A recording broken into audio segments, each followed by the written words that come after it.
नमस्ते फ्रेंड्स। सच कहा है लोगों ने, समय सबसे बड़ा टीचर होता है जो हमें सब कुछ सिखा देता है। तो समय के साथ मैंने भी बहुत सारी कुछ ऐसी हैबिट सीख ली है जो मुझे अपने घर को और ख़ुद को ऑर्गेनाइज और मैनेज रखने में मेरी काफ़ी मदद कर देती है। ये भी काफ़ी ज़रूरी है कि हम हमारे खुद पर भी ध्यान दें, चाहे हम होम मेकर्स हों या वर्किंग वूमेन हों। हमें खुद के लिए सेल्फ़ केयर के लिए ज़रूर समय निकालना चाहिए। जब हम अपने घर की क्लीनिंग रूटीन में करते रहते हैं तो हमारे घर का हर कोना साफ़ होता चला जाता है और कोई भी काम हमारे लिए बोझ नहीं बनता, क्योंकि क्लीनिंग रूटीन की वजह से हमारे घर की क्लीनिंग समय के अनुसार चलती रहती है। काम को जब हम छोटा समझकर कल पर टालने लगते हैं या पेंडिंग छोड़ते चले जाते हैं तो बाद में आगे चलकर वही छोटे काम हमें बोझ लगने लगते हैं। तो काम को जितना हो सके तुरंत निपटाने की कोशिश करिए, ताकि आपके घर की चीज़ें बिखरने से पहले ही ऑर्गेनाइज होती चली जाएं। जैसे अगर मेरी छोटी छोटी चीज़ें यहाँ पे सेंटर टेबल पर रखी हुई होती हैं तो मैं उन्हें तुरंत के तुरंत उनकी सही जगह पर रख देती हूँ, और जितने भी रिमोट्स वगैरह होते हैं उनको भी उनकी सही जगह पर रख देती हूँ।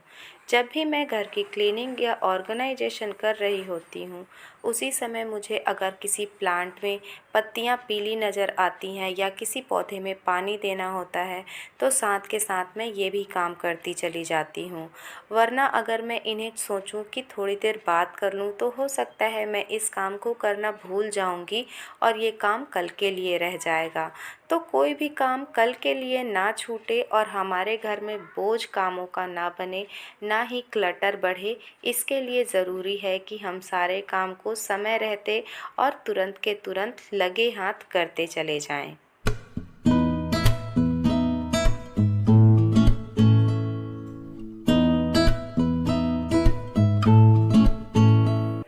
जब भी आप क्लीनिंग का काम करते हैं तो पूरी तरीके से करिए। ज़रूरी नहीं है कि एक दिन में हम पूरा घर ऑर्गेनाइज़ करें और क्लीन करें, पर ये ज़रूरी है कि हम घर का जितना भी कोना क्लीन कर रहे हैं उसे पूरी तरीके से और अच्छी तरीके से साफ़ और ऑर्गेनाइज़ करें। ऐसा करने से कम आपका वो एरिया तो पूरा वीक के लिए परफेक्ट ऑर्गेनाइज और क्लीन हो जाएगा, और आपको दूसरे कमरे को और दूसरी जगह को ऑर्गेनाइज़ करने का समय भी मिलेगा। जैसे अगर मैंने इस टीवी यूनिट की क्लीनिंग की पर मैंने स्विच बोर्ड को अगर इग्नोर कर दिया और छोड़ दिया तो ये पूरा टीवी यूनिट क्लीन होने के बावजूद भी अनटाइडी और अनऑर्गेनाइज सा नज़र आएगा, क्योंकि जो स्विच बोर्ड्स होंगे वो क्लीन नहीं होंगे, भद्दे नज़र आएंगे। इसलिए आप जितने भी एरिया को या किसी कमरे के छोटे से पोर्शन को ही क्लीन करिए, एक वॉल को ही क्लीन और ऑर्गेनाइज करिए, पर उसे पूरी तरीके से करिए ताकि आपको एक वीक में अगर आप वीकली क्लीनिंग करते हैं तो दोबारा वीक के किसी दूसरे दिन आपको उस एरिया को फिर से अपना समय ना देना पड़े और आपका घर पूरी तरीके से क्लीन नज़र आए। हम सभी के घर में छोटे मोटे डेकोरेटिव पीस तो होते ही हैं और उनमें डस्ट भी काफ़ी बैठती चली जाती है।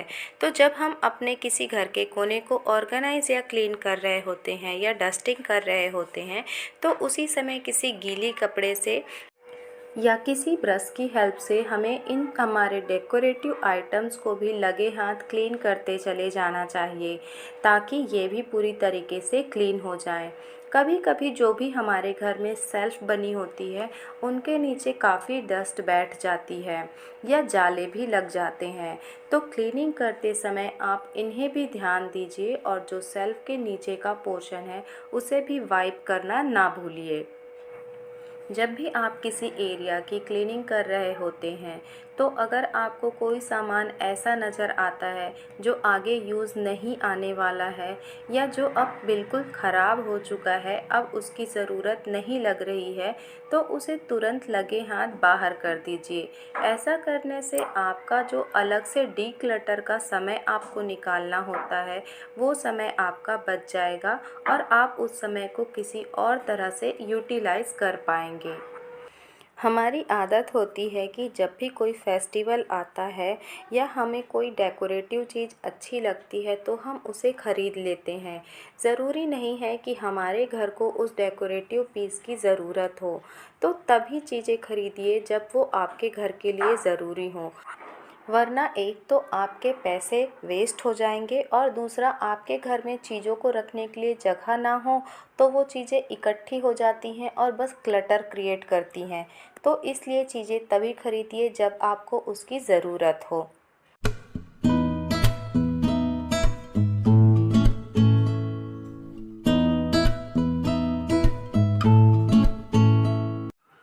और घर में रखी हुई चीज़ों से ही अपने घर को सजाने की कोशिश करिए। यही सबसे सही तरीका होता है अपने घर को ऑर्गेनाइज़ और डेकोरेट करने का। ये गुलाब के फूल काफ़ी दिन से रखे हुए थे, अब इनकी पत्तियां मुरझा सी गई हैं, तो इन्हें मैं इस तरीके से इस कटोरे में भर के रख दूँगी। तो ये एक तरीके से मेरे घर में पॉजिटिविटी और अच्छी फ्रेगरेंस फैलाते रहेंगे। मैं कोशिश करती हूँ कि जितना ज़्यादा से हो सके घर की बनी हुई चीज़ों का ही यूज़ करूँ। जैसे कि मैं पूजा के बर्तन क्लीन करने के लिए घर पे ही रखी हुई चीज़ों का यूज़ करती हूँ। अगर घर पे नींबू आया हुआ है तो मैं नींबू में नमक मिला के पूजा के बर्तनों को क्लीन कर लेती हूँ। पर अगर घर पे नींबू ना हो तो मैं इमली को या टमाटर के गूदे से भी बर्तनों को क्लीन कर लेती हूँ। उनसे भी पूजा के बर्तन काफ़ी अच्छी तरीके से क्लीन हो जाते हैं। पर जब कुछ भी ना हो तो मैं घर पे पीताम्बरी भी रखती हूँ, क्योंकि जब कोई चीज़ें ना हो तो हमारे पास कोई ना कोई ऐसा ऑप्शन होना चाहिए जिससे हमारा काम बन जाए, क्योंकि हमारे घर का काम तो रुकना नहीं चाहिए।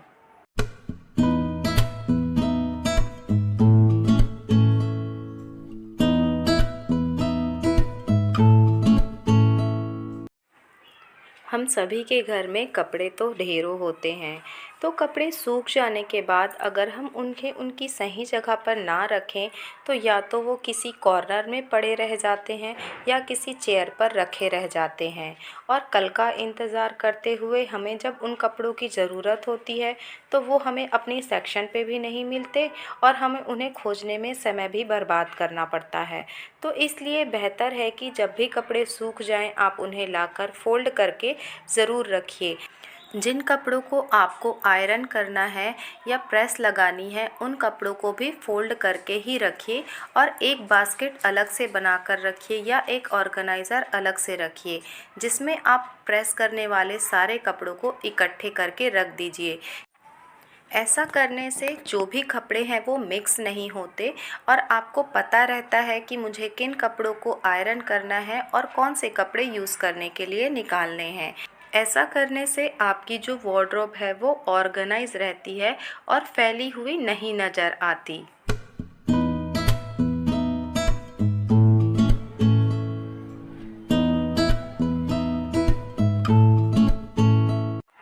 तो दोस्तों ये थी मेरी आज की वीडियो। अगर आपको वीडियो अच्छी लगी तो वीडियो को लाइक ज़रूर करिएगा और हमारी फैमिली का हिस्सा बनने के लिए हमारे चैनल को सब्सक्राइब ज़रूर करिएगा।